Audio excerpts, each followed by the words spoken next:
The views and opinions of the guests on the Wylener Show are those of the guests and are not necessarily the views and opinions of the hostess Wylener and or her co-host.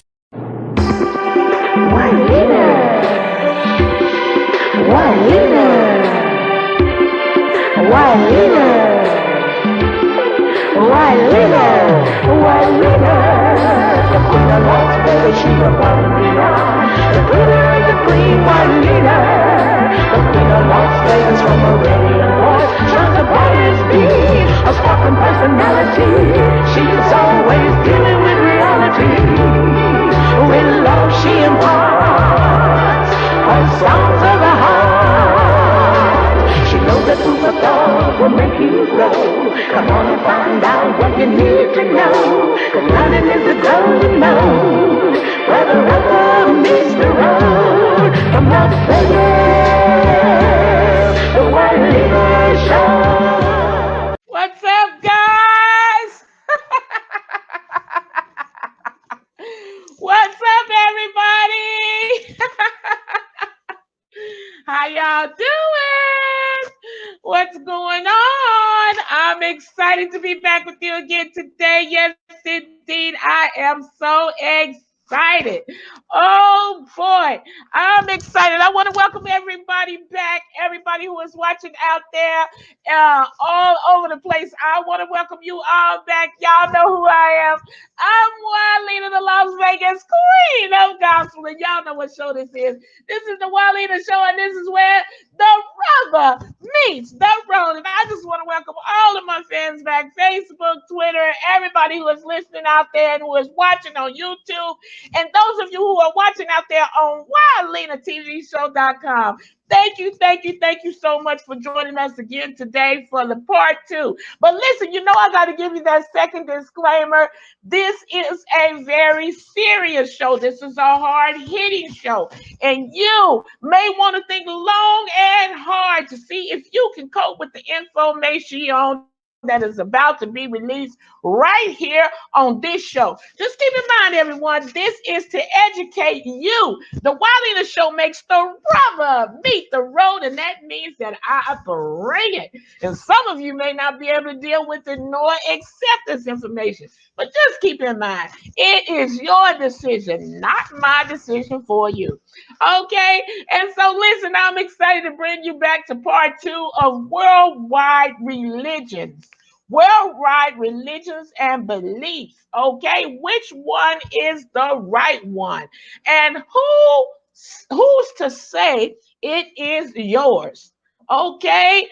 I want you to strap up your boots and get ready for the rubber to meet the road up in here today. All right. So listen, I want you to make sure that that you shoot me an email at WylenerTVShow@AOL.com. If you will, please shoot me an email with your topics, your suggestions, your questions, and your comments. Shoot me an email at WylenerTVShow@AOL.com. Okay, and friend me on Facebook, if you will. Please subscribe to my YouTube channel. If you're watching the show on YouTube, click the subscribe button right down there somewhere in the corner, in the window, wherever. Find that subscribe button. Find it, and click the subscribe button and subscribe to the Wylener Show right now, if you will. And also share this show. Share it, click it, like it, share it with everybody that you can, okay? And today the phone lines will be open, and they'll be open shortly. And when the phone lines are open, the number will be and is 702-850-5580. That's 702-850-5580.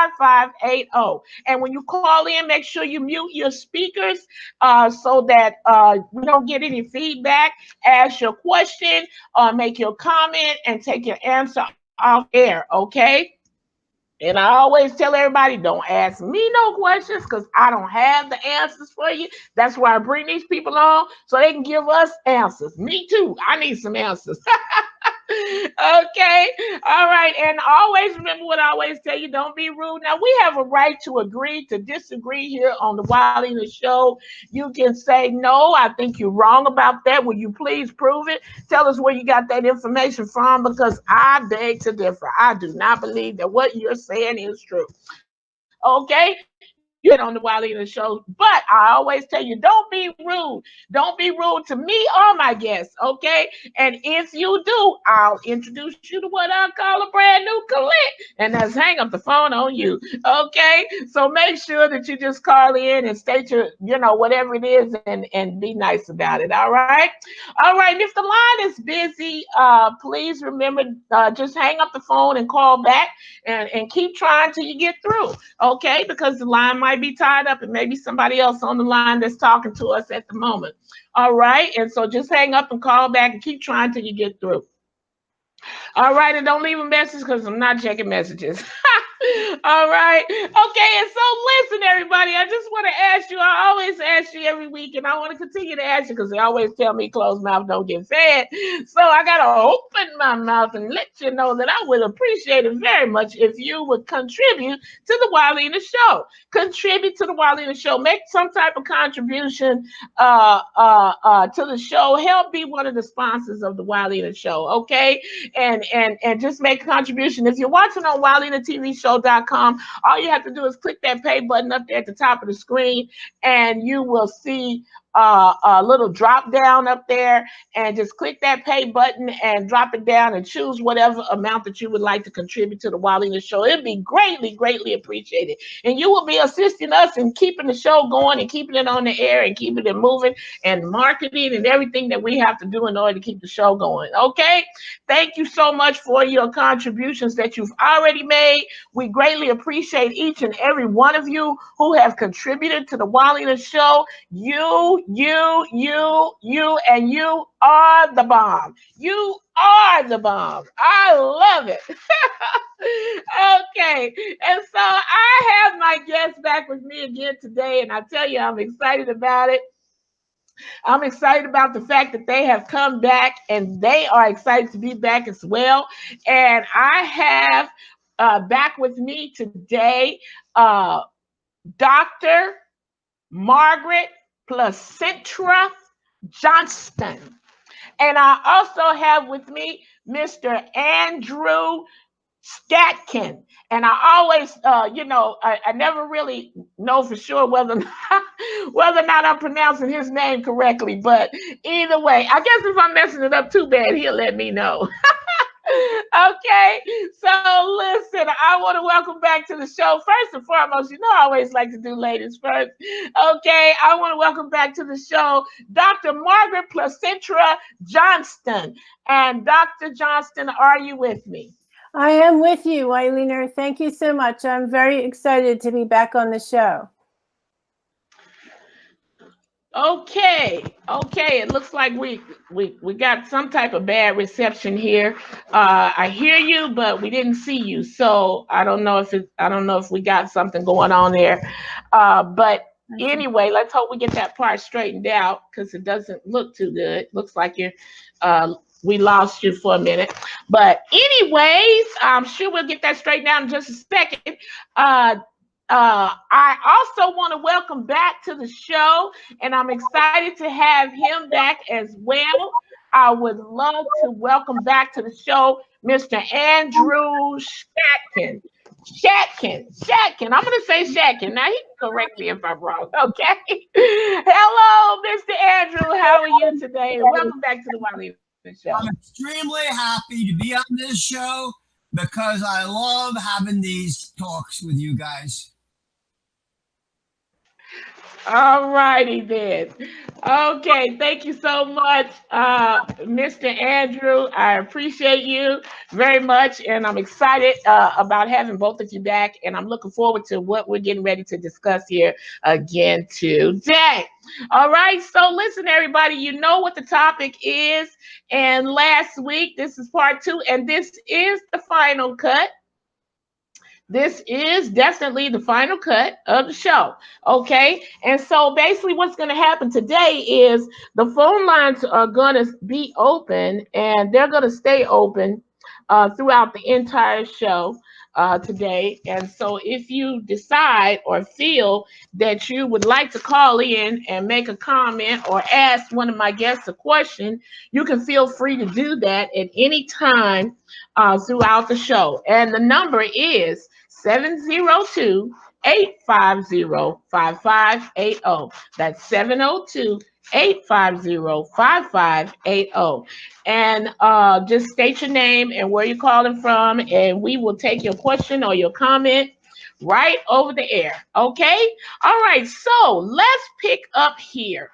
I want to start here, if we can. And I'm starting with last week. I gave you guys a question that stated, first of all, I gave you some numbers. I gave you a list of the top 20 worldwide religions, the most powerful religions in the world, the top 20. And last week, I gave you the question that stated that Christianity was the number one most powerful religion in the world.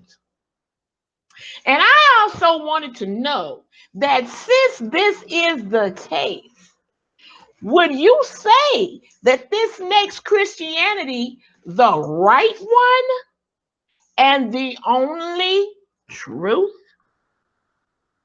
Would this make Christianity the right one and the only truth due to the fact that it is, quote unquote, the number one most powerful religion in the world?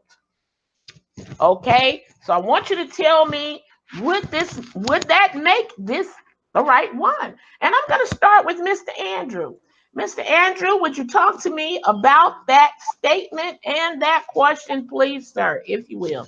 Go for it. I will. And yes, it is. Christianity is the leading world religion. I'm just going to add this comment and one comment. First, the Christian religion does not operate by force. It operates by the force of love. That is what it offers people. It doesn't say you have to dress a certain way.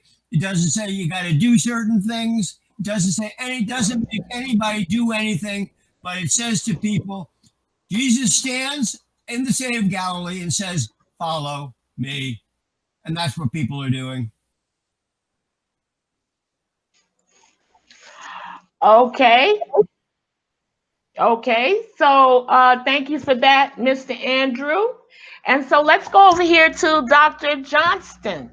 Dr. Johnston, the same identical question. Christianity is at the very top of the list, and it is the number one most powerful religion in the world. So would you say that Christianity, quote unquote, is the right one? For sure. Dr. Johnston? Okay, thank you. So from the quote you read last week, I'm not 100% sure, but I don't think the word powerful was mentioned. I think it is the most populous religion. In other words, it has the most number of people.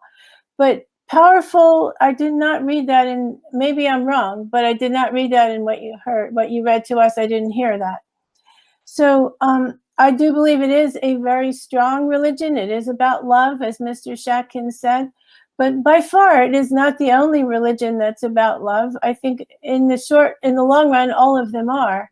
It's just that they have been, the meanings have been contorted sometimes by what they might call ecclesial elements, parts of the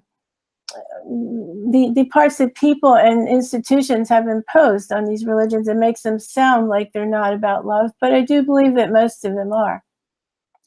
I had asked you to revisit this question because I feel I expressed myself a little bit poorly. Last time I did not have the right words, but I knew what I meant. But the question was, since Christianity is the most populous religion in the world, doesn't that show that it is the right one? And so Mr. Shatkin said that, I said that there are many other, that in this Western world, the Christianity is actually decreasing in popularity, especially among millennials. And Mr. Shatkin, I believe he said that people in other parts of the world are just as smart as we are, which of course is true. But, you know, that's not the only determinant of what religion you choose. It has a lot to do with culture, and it also has a lot to do with how comfortable you are. I just heard a video this week, and it just came to my attention coincidentally, by Dr. William Bloom, who is a spiritual leader in the UK. And he pointed this out. He said that as people increase in education and safety and feelings of political freedom, as they feel more psychologically secure, two things happen. One, they move towards more towards personal self-management, meaning they don't particularly need rules of religion and whatnot to keep their behavior in line. But also they trend towards a more generalized, less literal form of spirituality. They become more diverse, they become more inclusive, they become more expansive and more holistic in their spiritual searches. So that might explain why the millennials in this country are not as attuned to the regular mainline churches, and they are experimenting with more experiential forms of spirituality, and they're more, try this and try that. It's because they're not as authority oriented, and because they are not.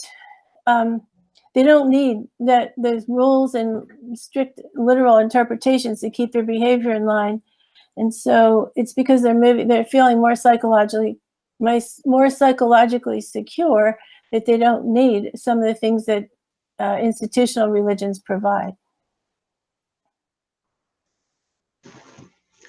Okay. All right. Thank you for that, both of you. Thank you very much for your answers. Okay. So listen, I'm coming right back to you, Dr. Johnston. Do you believe that your belief, your theory, do you believe that what you believe is the truth and the way to go, or the only way to go? Would you please respond to that, Dr. Johnston? No, of course it's not the only way to go. And I don't even consider myself an example too much of what I write and speak about. Because in many cases I'm writing about people who are much more spiritually advanced than I am, or I've never claimed to be. But if we now know in the studies I've done that people go through a growth after they become an adult, people still grow psychologically, spiritually, culturally, in many ways. And therefore, every form of religion is meeting a need. And therefore, you have to let people find their own truth. If they want to be Christian, they're Christian. If they want to be a Zoroastrian, that's just great too, because they're all following an example of a bigger truth. And so there is no really correct answer in my mind. It's whatever, as long as it's ethical and has integrity and doesn't lead you to do bad things. If you feel connection by walking alone in the woods, that's really just fine for spiritual connection. And if you find it in church, well, good for you. That's the same. It's still connection. So there is no single one answer, in my opinion. Okay. Thank you for that, Dr. Johnston. Same question, Mr. Andrew. I would like to know from you, do you feel that your belief, your religion, what you believe in, do you feel that it is the truth and the only way to go, sir? Yes, I do. And if I could just respond to Dr. Johnson's statements. Yes, as people become more prosperous, as life becomes easier, as the society becomes more secularized and politicized, yes, people are going to say, I'll be spiritual. I feel good about this. I feel good about that. There is a rejection in our society of any statement of objective truth. And Dr. Johnson, she can have her opinion. I respect it. She's saying everything that anybody thinks is okay and is valid. That's subjectivism. Frankly, I think it's false. I don't think what everybody thinks about spiritually, which is a very vague term, and it's completely meaningless, in my opinion. To talk about spirituality is completely meaningless. It's a politically correct statement. It's a rejection of objective truth because the modern world is extremely uncomfortable with statements of claims, of truth claims. So it's much easier in our politically correct society, in our secular, in this vague thinking society, that everybody's okay, everything you think is okay, you can do what you want. I reject that thinking. I'm sorry. And whether the millennials can do what they want, frankly, they're not an authority for my thinking. They can be an authority for theirs, but they don't make my life. And they don't make, most of all, they don't make my intellectual position. They can do that. They can be spiritual. They can use these vague terms which mean nothing. But I am a Christian. For 2,000 years, Jesus has stood at the crossroads of history saying, follow me or don't. That's your choice. That is the Christian religion. Either you take them or you leave them.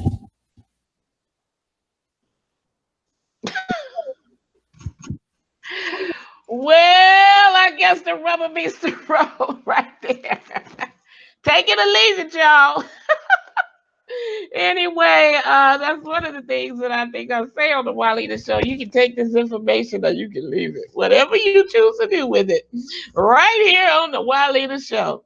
Okay, so it appears to me, and especially with Dr. Johnston, it appears to me that I'm getting something from you, Dr. Johnston, that's suggests that many religions can all be somewhat true.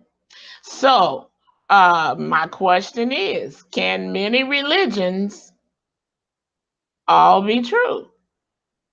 Dr. Johnston? I'm quite sure that all religions contain truth, and that each one, the particularities of any given religion have more to do with the culture in which they were formed and the times in which they were formed. And so I think to get the full picture, you really need to put them all together and see what are the commonalities.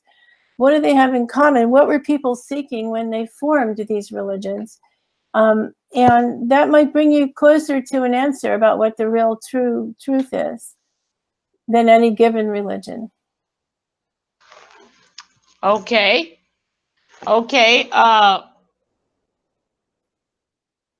Mr. Andrew, same question, please. I would like to ask you the same identical question.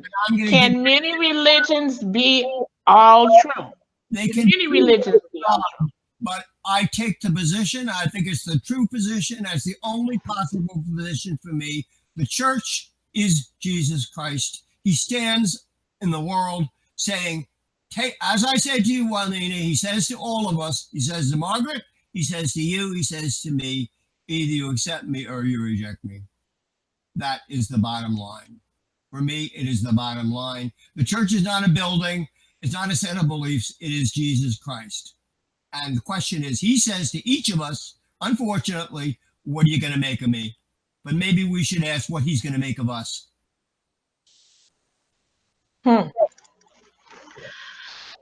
Okay, thank you for that, Mr. Andrew and Dr. Johnston. Okay, my next question to you both is, do you feel that all these religions worship the same God? I mean, you have I gave you at least a list of 20 last week. So would you say that they all worship the same God, Dr. Johnston?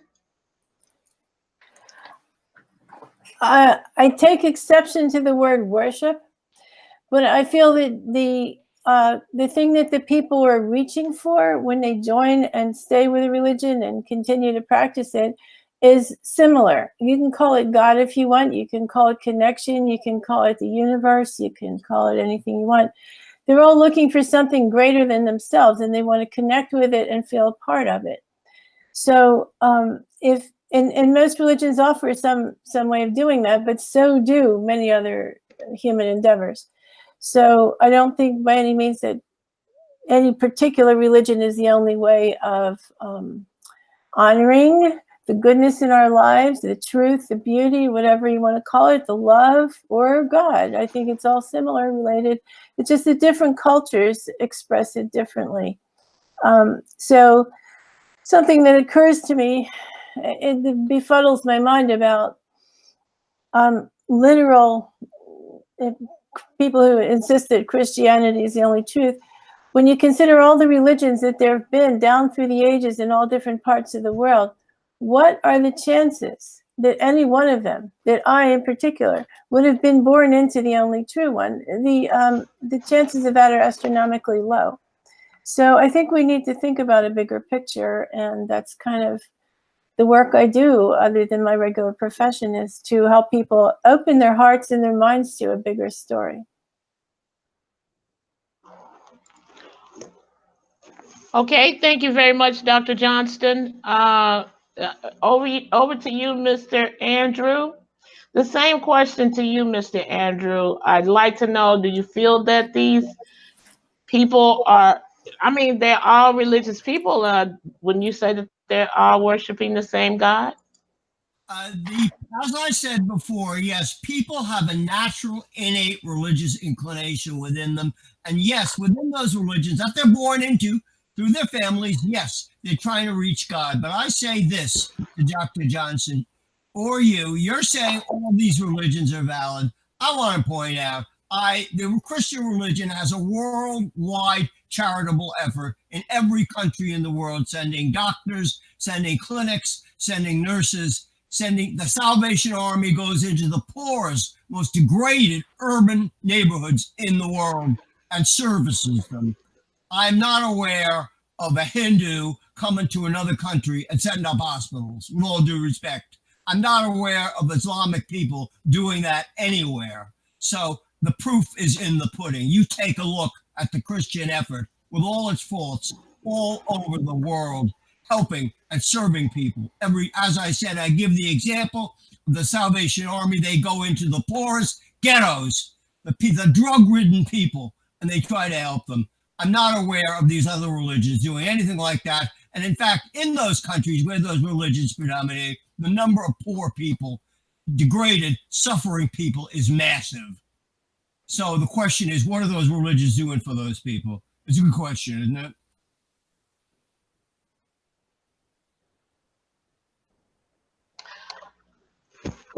Okay. Okay, Mr. Andrew. Thank you for your input. Okay, I'm gonna move into this question here is similar. Okay, I just don't know where you guys are gonna go with this. So really, since most religions appear to worship the same God, why can't they all be considered to be headed in the right direction? Why does there have to be one that's right and one that's wrong, and 10 that's wrong and 20 that's right, or one that's right and all the rest are wrong? Since they all appear to be worshiping the same God, why can't they all be considered to be going in the right direction? Mr. Andrew, I'll give that question to you first. Okay. And then we'll see where we go. As I say, everybody has in their depths of their being some kind of religious desire to a spiritual, as Margaret said, a spiritual direction. But I say this, yes, those people within their family structures and their country structures are attempting to know God. But for me, the issue is not that all religions are the same, not that they're saying the same thing. The issue for me is, what are you and me and Margaret and every human being in this earth going to make of Jesus of Nazareth? He asks us, what are you? He asks us to follow him. He goes with the poorest people. It said of him, who is this man that eats with publicans and sinners? That's what it was said of him. Who can anything good come out of Nazareth? This man only associated with the poorest, most degraded people in his society, who died and was executed as a criminal between two thieves. Yes, the question is for me, and the only issue to me is what we are to make of Jesus Christ, and more important, what he will, in the end of time, make of all of us. That, for me, is the issue. Not everybody having the same religion, not the same God. The issue is, who is Jesus? What is he saying? What is he about? And what are, more important, what are we to make of him? Okay. Thank you for that, Mr. Andrew. Same question, Dr. Johnston. Can you repeat the question just for clarity's sake? Sure. The question is, let's see. The question is, since most religions appear to worship or serve or honor the same God, why can't they all be considered to be headed in the right direction? Dr. Johnston. Well, I sort of feel that they can be considered to be headed in the right direction.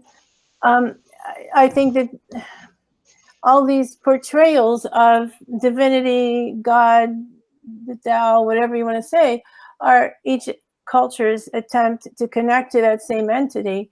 So whether you want to use the word God or not, they are, in fact, all connecting to something similar, and therefore I think they can be considered to be all doing the same thing. Not doing the same thing, but meeting the human need in different ways, but the same human need. The thing that occurs to me, though, is, Mr. Shatkin is obviously deeply attached to Jesus Christ, which is, very admirable. But what about all the people who never had a chance? I mean, just talking about on this earth alone, there are billions of people who never could possibly have a chance of hearing about Jesus Christ. What is to happen to them? I mean, don't they need a way to connect?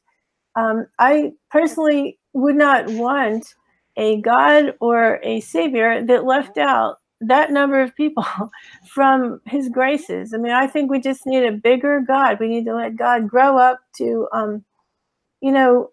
serve all people, or not serve, but to include all people in his graces, whatever those might be.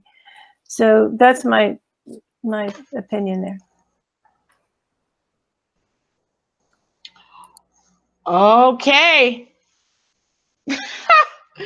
That's pretty deep right there. I don't know how many people have never heard of Jesus Christ, or people have different names for the Messiah, Yahshua the Messiah. So I'm not sure how many people have never ever heard, but I've heard some Christian people, and I'm going to come back to Mr. Andrew on this.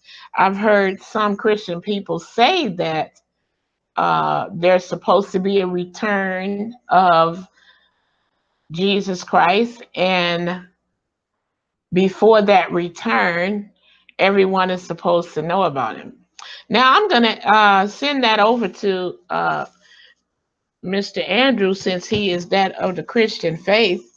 And let's see, Mr. Andrew, would you concur with what I just said? Is there something biblically that states that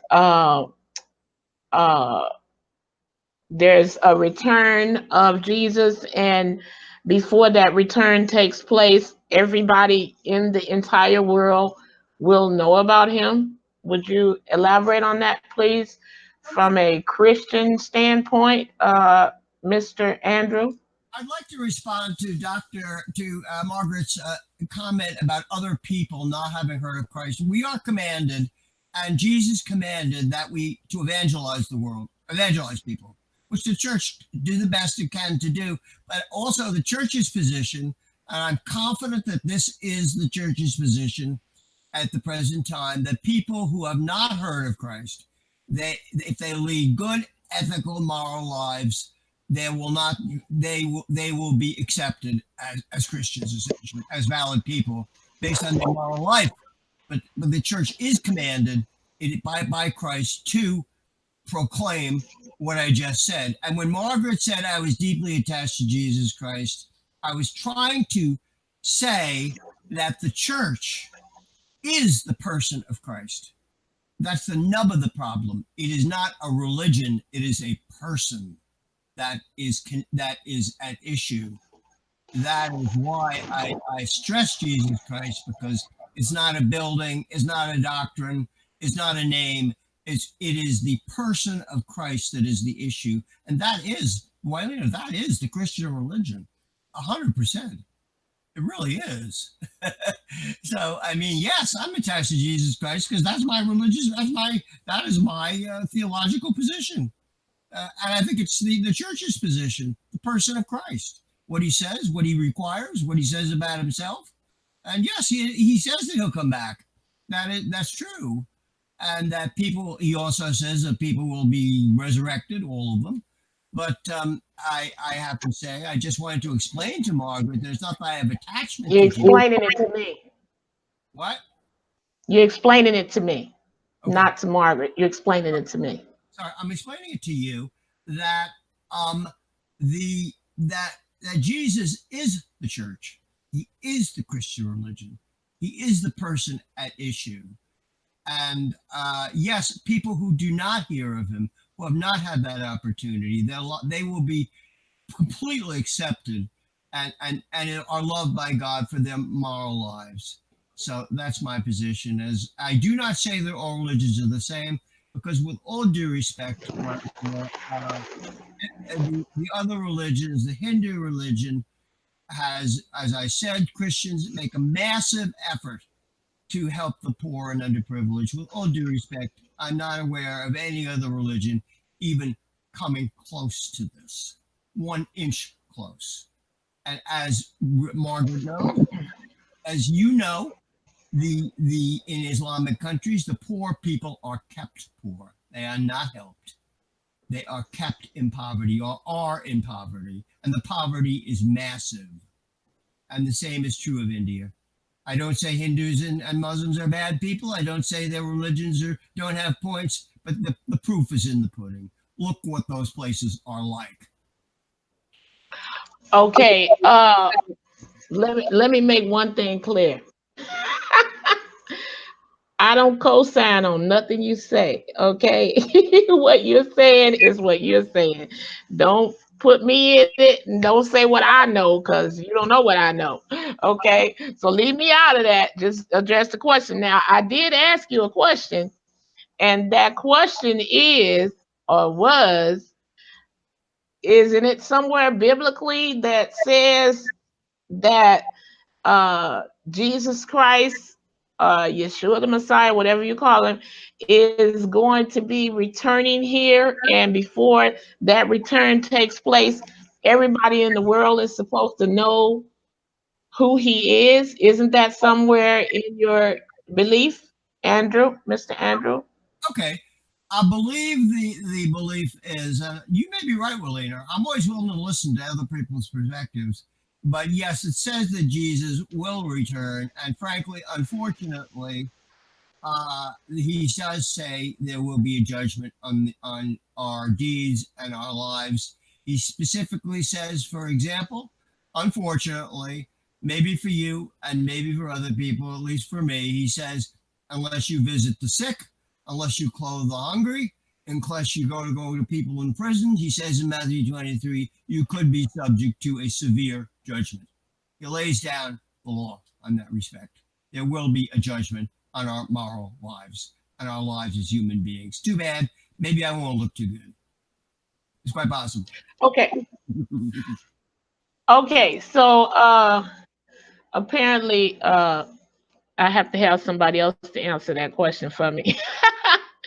Because it seems to me as though I've heard some Christians somewhere say that and I brought that question out because of what Dr. Johnston stated in relation to, she felt that why would this creator, you know, pass his graces on people and leave out certain other people that may have never even heard of him. So I just thought I would bring that point to the forefront, and I thought that I had heard that under the auspices of quote unquote Christianity, that before this Jesus returns, that there would be no one on the earth that did not know about him. But somebody else will have to answer that for me. Okay, so moving forward, you guys, I want to ask you, what is, and I'm going to take this question right back to Mr. Andrew. What is myopia, Mr. Andrew? What is myopia? Well, later, I don't know if I can answer that question. Okay. Nope. All right. Thank you. Okay. So how about I go over to Dr. Johnston? Dr. Johnston, same question. What is myopia? And since Mr. Andrew doesn't know the meaning of myopia, my next question was going to be, what is spiritual myopia? So I guess I would like to have you to answer both those questions. If you know the answer to the first question, then go ahead and give me the answer to the second question. All right, Well, Dr. Johnston, the floor is yours. Thank you, Ms. White-Leader. I have to say, though, I think it was most unfair to pose that question to Mr. Shatkin, because it is a medical term, and if he's not an eye doctor, he might not know. I can tell him, though, very easily, if he takes off his glasses, he is myopic visually. If he takes off his glasses and he sees everything blurry, that's myopia. That's because he sees things better close than he does far away. So myopia is nearsightedness or short-sightedness. People who are myopic, they can see what's close to them and they cannot see what's far away. So I use the term spiritual myopia metaphorically to point out that we need to look at a bigger picture. We cannot just consider the religion we were born into, the religion that we happen to have met people who belong to, the one we were taught about. We have to think about the other possibilities that are out there. And it's my opinion that insisting that only my religion is the only right one, that is what I call spiritual myopia. I think we have to consider that there's a bigger picture out there. There are people, you just mentioned by the end of the earth, everyone will have heard about Jesus. Well, what about all the people who've died already? I mean, where are they now? If they hadn't heard about Jesus and they need to hear about him to get to heaven, where are they now? All the people, billions of people have died so far. So that's it. And to my mind, unless I'm interpreting things wrong, that's a myopic concept to think that people have to hear about Jesus in order to be saved, whatever that means. And I think I'm going to stop now. I'm going to let you go on with your questions.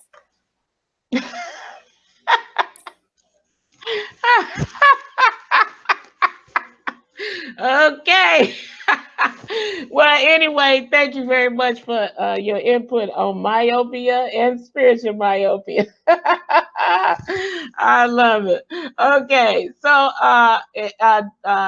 Mr. Andrew learned something today on the Wiley Show about myopia and spiritual myopia.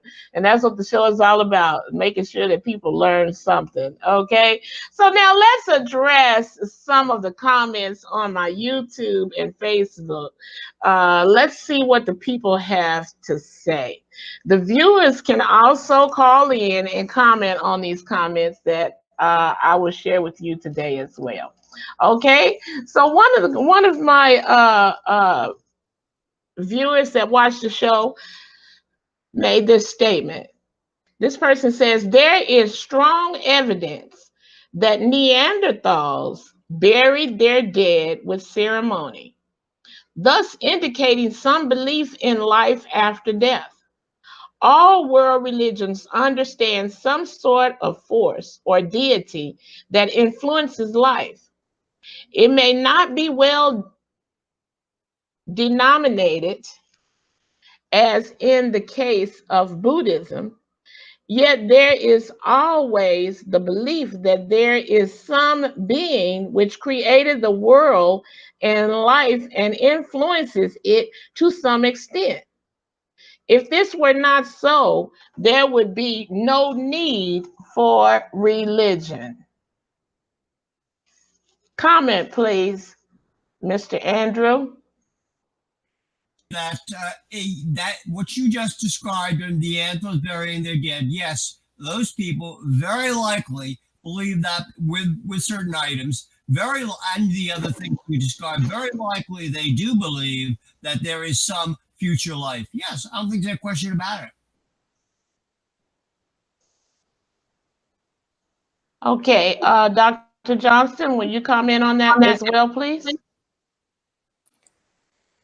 Sure, but I'm not entirely sure what was the bottom line of your statement. Neanderthals were burying their dead, and that people have always, what? Could you repeat it? Okay. I'm sorry. Sure, I'll repeat it. Pay close attention now. This is strong. There is strong evidence that Neanderthals buried their dead with ceremony, thus indicating some belief in life after death. All world religions understand some sort of force or deity that influences life. It may not be well denominated, as in the case of Buddhism. Yet there's always the belief that there is some being which created the world and life and influences it to some extent. If this were not so, there would be no need for religion. I want your comments, please. Well, I take exception to the word being, but I really, really appreciate the word force. Yes, there is a force, and I think it's the force, people's need to connect to that force that creates these religions. And the need for religion is not about worshiping the being. I think it's about connecting with the force. And you can call that, as we've said already many times, you can call that force love, truth, beauty, God. You can call it any number of things, but all people who have time to think about it feel a need to connect to something greater than themselves. Okay, thank you for that. Okay, so my next person here says, and these are not necessarily questions, you guys. These are comments that people made, and I want you to comment on their comment, okay? In his life on earth, Jesus Christ did not identify himself as a prophet pointing to God or as a teacher of enlightenment. Rather, Jesus claimed to be God in human form. He performed miracles, forgave people of their sin, and said that anyone who believed in him would have eternal life. That's a comment. Mr. Andrew, what's your feedback on that, please? That is correct. Whoever made that comment, that is Jesus's claim. It's a outrageous, insane claim for someone to claim they're God, a human being, but that's what he said.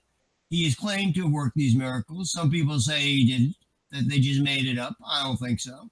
And he also does, in fact, say if you believe in him, you will have eternal life. These are all, I say this to Margaret, I mean, I know. You say it to me.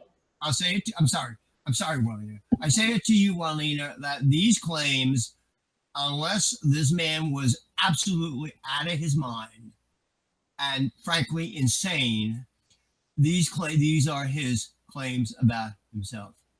Either they're true or he is a lunatic, essentially. Because a person who says they're God and says, you can have eternal life from me, either he's absolutely crazy or there's some other factor working.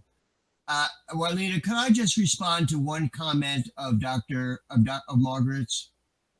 Sure, as long as you direct your response to me, no problem. I did not say that people who did not, the church is commanded, and Jesus did command people to go and tell people about him and his claim. Yes. But I never would say that because a person has not heard of Christ, that they are doomed or something. I made it very clear that that person's life is completely valid. But nevertheless, if a person should be given the opportunity to know about this person, what he says, what he claims. As I said, either he's crazy or he's something else. I'm not saying I'm God, and I wouldn't say it, and most people have never said it. So that's it. Okay. Thank you, Mr. Andrew. Um, Dr. Johnston, you want to chime in on what the comment was, please? Obviously, I have not done the degree of biblical study that Mr. Shatkin has done. I do not have exact knowledge of all the ins and outs of biblical statements. But from what I have read and heard by people who claim to have researched these things with an open mind, when I say an open mind, they make a specific statement that when they research things, it's because they have no particular preordained truth in mind. They study it openly, and this is the Westar Institute. It's a bunch of academic people in religion and theology who have studied, and they've actually said that, I forget what the percentage is, but of the statements attributed to Jesus in the Bible, there's a very low number of them that have been found to be absolutely unquestionable. So I'm not 100% convinced that he ever said he was God. And if he did say that, did he mean he's part of God or he's connected to God? As many, shall I say, highly level spiritual people would say that they feel that they're, part of God or something. Maybe he said that. I really don't know. But as far as the miracles are concerned, I feel strongly that a lot of miracles also happen in everyday life to lots of us.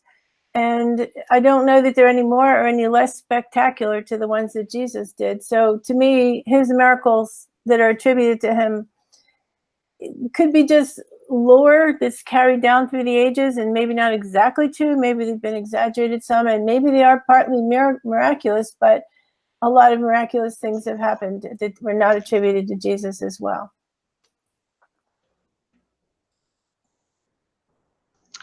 Okay. Thank you for that, Dr. Johnston. Okay, so, and both of you, thank you very much for your answers. Okay.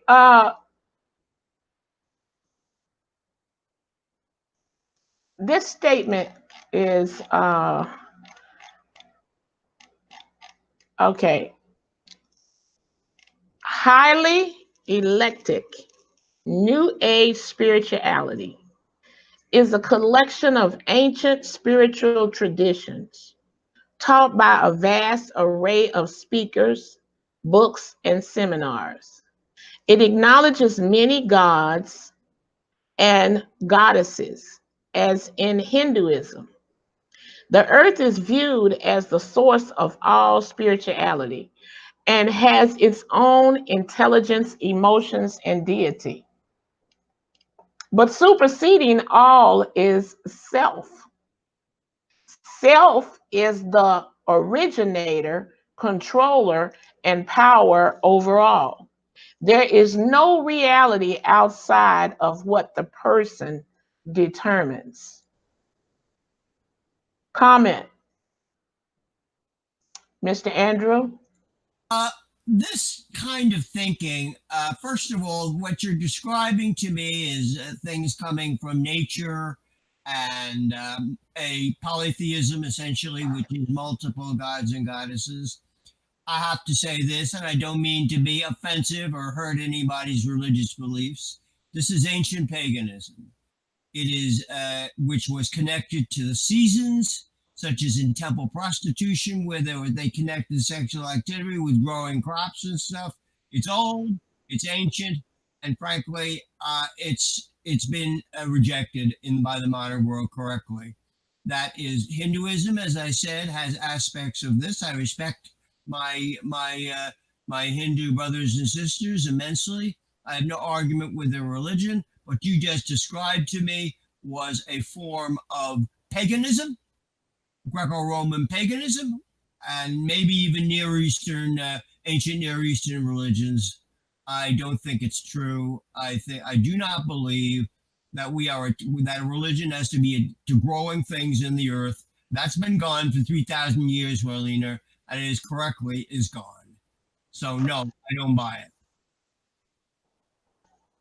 Okay, thank you, Mr. Andrew. Same statement, Dr. Johnston. Okay, so I was with you part of the way through that explanation until you got to the point where they said, whoever wrote that said that at the bottom of everything is self, and that the self is the originator and power behind everything. I'm not sure I understand that. I personally would not want to refute someone's beliefs because they were pagan. I think that pagan cultures may have had some validity in what they were trying to connect with, but I know that New Age spirituality in particular has been denigrated because of the seemingly preposterous claim that, you say self is the bottom of everything. So are you talking about a small s self, or are you talking about a large s self, the self, the greater self that we're all connected to? But I don't particularly connect with the explanation that was read just a moment ago that you read about the self being the originator and overall power of it. I don't understand that, I have to say. Okay. Okay, thank you for your comments. You don't have to understand it. It's just, first of all, these are comments that other people made. So I just would like you guys to elaborate on it. If you don't understand what they're talking about, that's fine too. Okay. All right. So all religions also include a cosmology that explains the nature of earth, the heavens, and or mankind itself. Religious cosmology may also explain the fate of mankind or the ultimate fate of the cosmos. What's your comment, Mr. Andrew?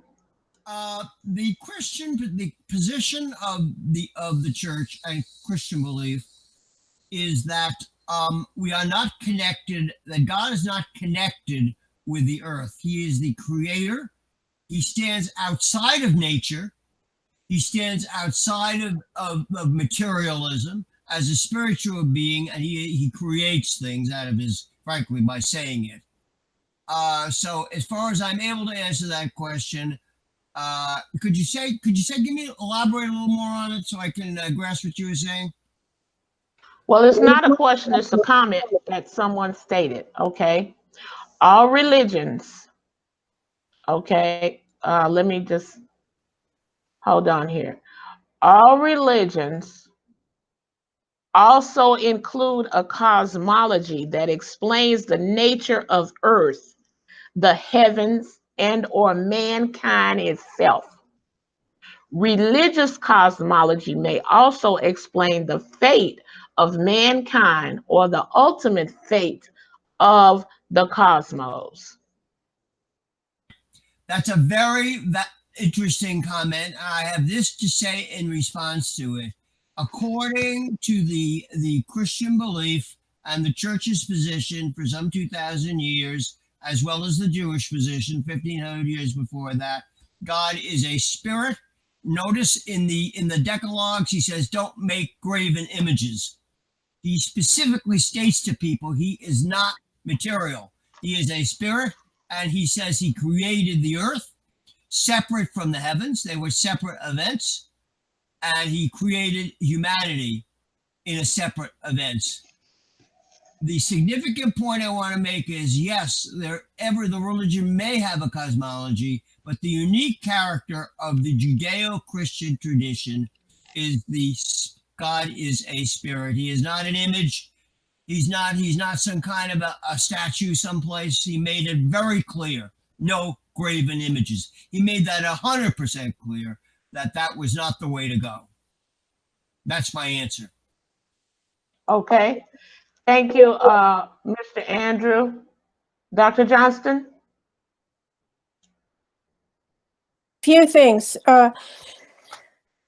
Number one, if we believe that Christian truth was revealed, received by people in the time and the age in which it was received, we have to respect the fact that people at that time, their understanding of cosmology was nothing like what it is today. This was at pre-Copernican times when it was thought that the Earth was the center of the universe. And so the stories they came up with, the stories they were able to understand and interpret, only involved one Earth.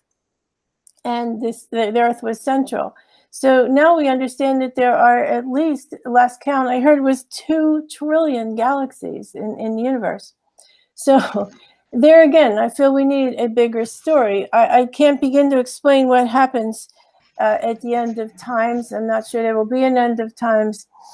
But whatever story you tell, it has got to include more than just this Earth. So the other thing is, Mr. Shatkin was very clear on, he thinks that God is a separate being, separate from people. And I guess that's the Christian interpretation, except that if you consider Christian mystics, which have awfully similar spiritual stance to mystics from other religions, I think they feel that God is part of what they are, and vice versa. And so that God is not as separate as the popular religion speaks of from the pulpit in the churches. So I don't know if I've answered your question, but I don't know what's going to happen at the end of time. But I think your story has got to include all those 2 trillion galaxies, and that's it. Okay. All right. So listen, I have one more question here, and then we're going to go into you guys' closing thoughts. Okay. Christians believe that all people sin, including themselves. They see Jesus as their savior, as the Messiah who was prophesied by all the prophets of the Old Testament in the Bible. They believe that Jesus Christ, out of love for us, paid for the sin for all of humanity by dying on a cross. 3 days later, he rose from the dead as he promised, proving his deity. That's a comment, and I'd like to get your comments, starting with you, Dr. Johnston.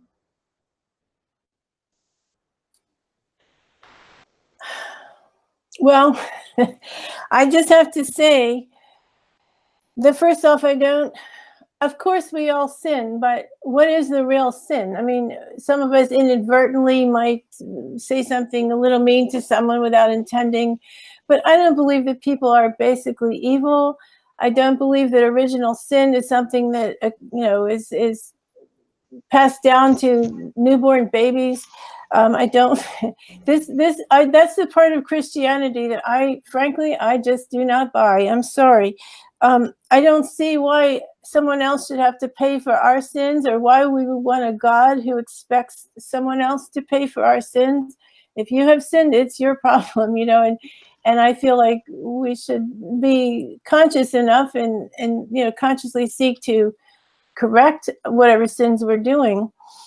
But I don't believe that I'm not sure Jesus was resurrected from the dead. These are stories. I don't know how true that is, and I don't think it proves anything about him being a deity. I'm sorry. That's the part of Christianity I just can't buy.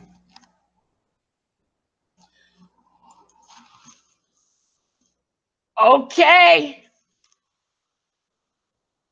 The rubber meets the road. Okay. Let's go over here to Mr. Andrew. Mr. Andrew, I read the statement. If you want me to read it again, I will, but the floor is yours. Let me just give a comment to Margaret, who obviously I do respect other people's views and perspectives. I really do. I have no issue with them, the people that differ with me. However, I part ways with her in saying that because something is ancient and old, therefore is no longer valid. I don't think that's true. And I think the statement in Genesis is true that the heavens were created and then the earth, where people, and I say to Margaret that yes, there may be. No, you say it to me, Mr. Andrew. I'm sorry. I say to Eileen, I say this to you that yes, there may be 2 trillion galaxies, but nobody with all the technology and scientific knowledge we have able to muster can find one molecule of living life in those places. The issue is the biblical statement, it's old, it's ancient, but it appears to be true. He created the heavens, he created the earth. The earth had the people, the heavens are empty. 2 trillion galaxies where you can't find anything. And then as for the problem of sin, I think there is no question that sin is a serious issue. It is not some kind of a minor wrongdoing on my part or your part. I point out to Margaret that there have been 6 genocides in the 20th century. That is the problem with the depth of the problem with human nature, with the selfishness and egotism and self-direction of people. Yes, I'm a sinner and I know it because I know that I'm egotistical, I'm self-directed and basically selfish. The issue is not doing something wrong. The issue is deeper than that. And I submit to Margaret, it's much deeper. And the concept of sin and idea of sin is extremely real.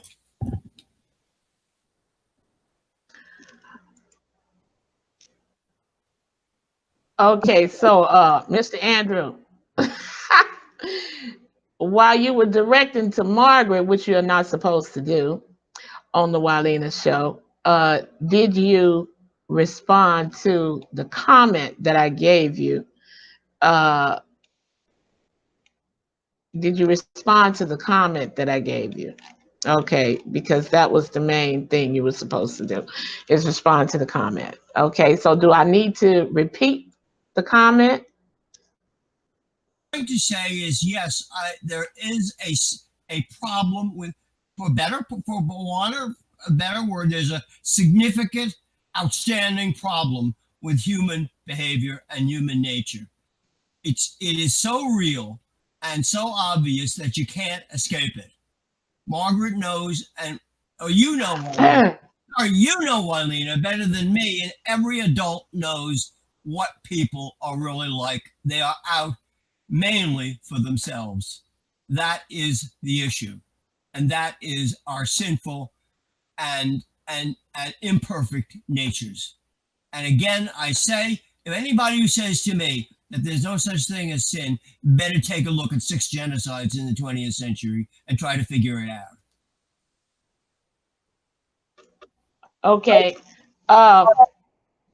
Okay, so Mr. Andrew, you did address a portion of the comment, but there's still a portion of the comment that you left undone. So I'm going to read this comment again, and would you please focus your attention on the comment as opposed to whatever Miss Margaret said, because I'm the one you need to focus on right now.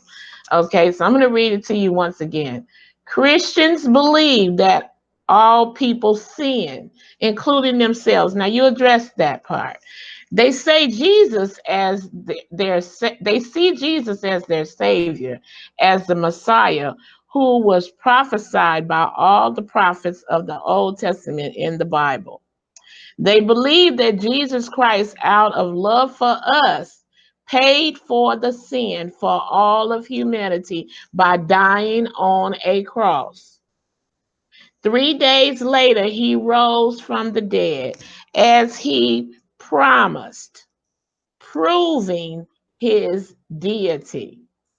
Would you please elaborate on the exact comment? Thank you. Yes.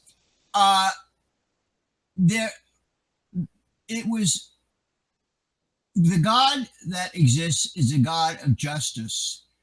And the sacrifice of Christ on the cross was an attempt to correct something that I think is true of what happened in Genesis, that something radically went wrong with human nature.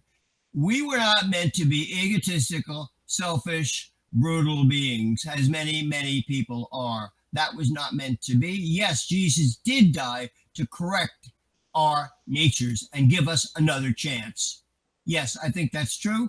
And I think he suffered for us because it was necessary, because anybody who has lived long enough must realize there is a serious, serious problem with human behavior in nature. So serious that that sacrifice was necessary to correct it and allow people to regain to regain their position as possible divine beings. Yes, he did rise from the dead, and he offers to people a new chance that they might not have. Okay. Thank you for that, Mr. Andrew. Okay, listen, I just want to know this from both of you. And I'm going to ask Dr. Johnston first. Dr. Johnston, how do you feel that the earth got here in the first place? How did the earth get here in the first place, Dr. Johnston? This is a bit outside my own expertise, but I have on good authority that there was a big bang at some point, many, many billions of years ago, and I'm sticking with that. I don't have any other information beyond that. Okay. Okay, so under your belief, you believe in the Big Bang Theory. Okay, so Mr.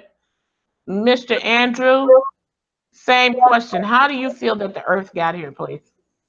Wylena, I say this. I'm looking at you, and I've come to know you. You're alive. You're there facing me. I see my computer. I see my office here. I see the books. Somebody made them. They did not occur by some explosion suddenly out of the blue. Yes, I think God, the world, and mankind, and everything here was created. As far as there being a Big Bang, I don't believe some kind of explosion creates people or the earth. Maybe there was a Big Bang, but to me, it's a disgustingly inadequate explanation of the complex nature of our universe coming into being through some huge explosion. If you're saying, Wylena, that you got here by some explosion, I don't think it's true. Okay. Okay. Well, now let me make something perfectly clear. I didn't say I got here by an explosion, but it might have been an explosion, a little bit of an explosion. Oh boy, it might have been a bit of an explosion between two people. The reason why I'm here. But I'm speaking of the planet Earth. Is the planet Earth? How did the planet Earth get here? As far as me, you better believe, yeah, it was an explosion. The rubber meets the road when Wylena got here. Oh boy, I tell you. Well, anyway, I just wanted to throw that out there, just kind of make it clear to people as to where the two of you stand. So one says Big Bang, other one says creation of some sort. I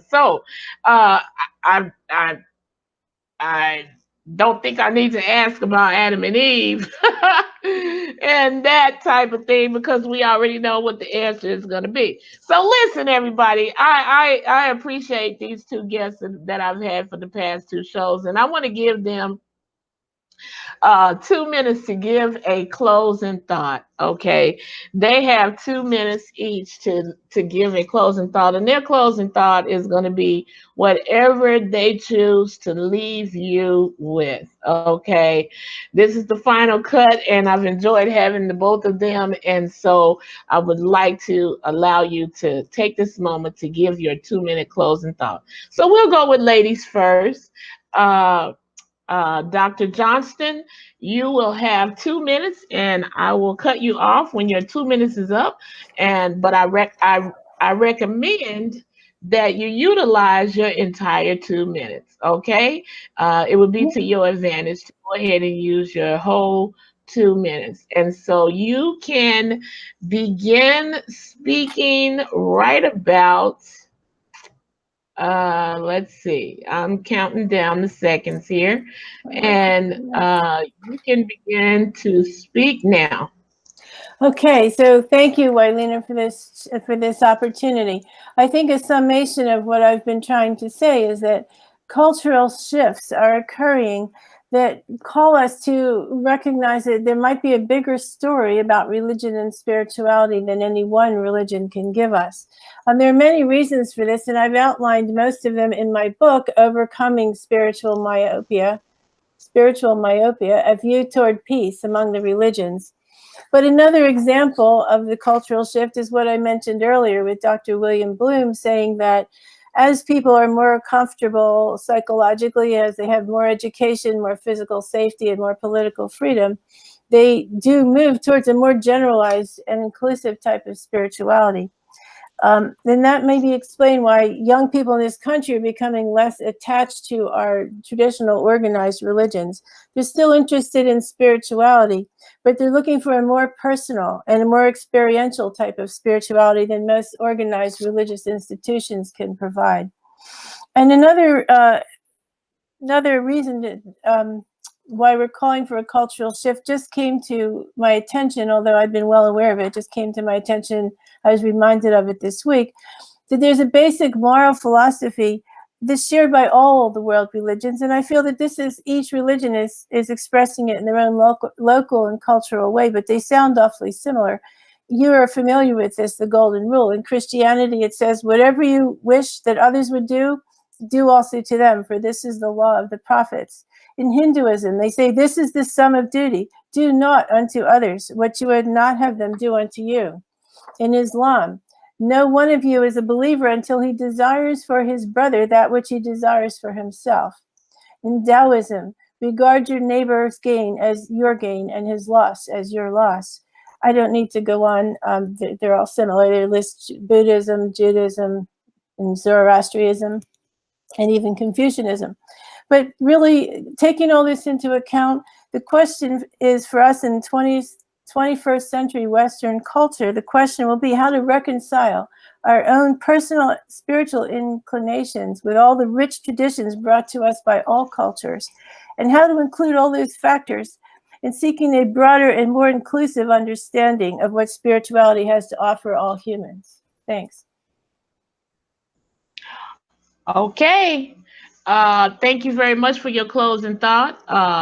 Mr. Andrew Shatkin, your time is to begin right about now. Go for it, please. Okay, I listened to what Margaret said, the doctor said, and I thought about it and absorbed it. And I say this, I am not convinced because some current, more modern people feel that they should, that anything goes, that as long as you're spiritual and you're searching for something, that's fine.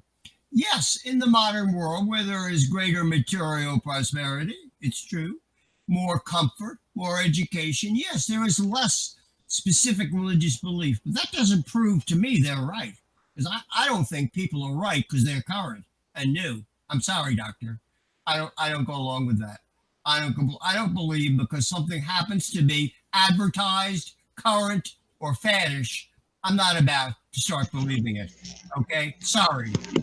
The second thing is that what the millennials want to do, they can do. If people want to go into some vague spirituality and think they're going to find themselves by that method, they're going to be sorely disappointed. They will find that they are quite lacking, as the Christianity has made quite clear, and that they need to be rescued, which is the Christian doctrine. Far from finding something in fake spirituality, they're not going to find anything. That's my position. Okay, thank you, both of you. Listen, you need to tell everybody how to reach you, where you're located, where to find you, that type of thing. So, Mr. Andrew, back to you. Will you tell everybody, your website or whatever, please? Yes, I first of all, I want to tell people, and Wileen, I'm not an arrogant, egotistical person that pushes the envelope personally. I'm not, and neither are you. But yes, I've written a couple of books, essays on the Christian worldview, essays on faith, culture, politics, and philosophy, and most recently one on the parables. I think if a person who reads those things will understand where I'm coming from on these issues. My website is Shatkin, SCHATIN, show.com. You'll see my books, you'll see my blogs, you'll see my podcasts. My final word is that, yes, Margaret, the doctor, is right. I do believe that the Christian religion is an Jesus is the answer. Yes, I do believe that. Okay, thank you. All right, Dr. Johnson, would you please tell everyone how to reach you? Sure, I'd be glad to. So the main thing would be through my books. So the first one, this is my second book, Overcoming Spiritual Myopia, A View Toward Peace Among the Religions. It's available on Amazon and barnesandnoble.com, and any bookstore can actually order it for you. My first book was Faith Beyond Belief, Stories of Good People Who Left Their Church Behind. It's not as divisive as it was meant to be. It's shown that as people go through what we call spiritual development stages, they reach a less literal understanding of religion and belief. And that's why it's not that they need to leave their church behind. They just need a different interpretation. As far as my website, mpjauthor.com, that's just my initials, Margaret Placentra Johnston, mpjauthor.com. I'm starting to do a YouTube channel. There's just a very few videos up yet, but I'm working on it. Thank you. Okay.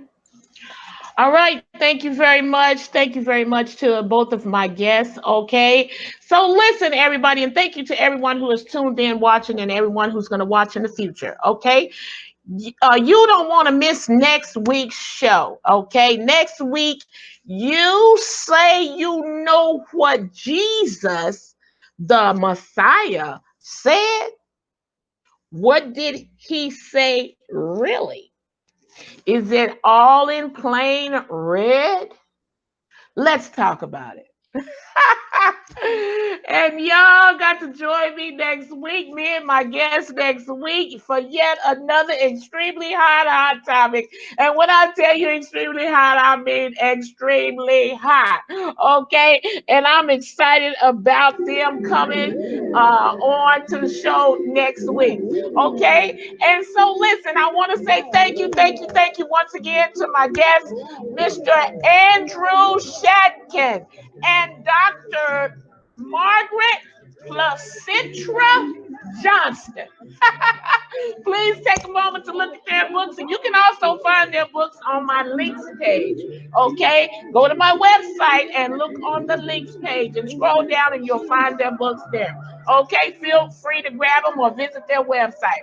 Well, y'all know what I always say. This is what I always say. Study for yourself. You owe it to you to study for yourself. Don't wait for the person up front to tell you everything you think you need to know. You need to get in them books, get in the internet, get in the encyclopedia, the Bible, or whatever. Do what you got to do, but study for yourself. Y'all know who I am.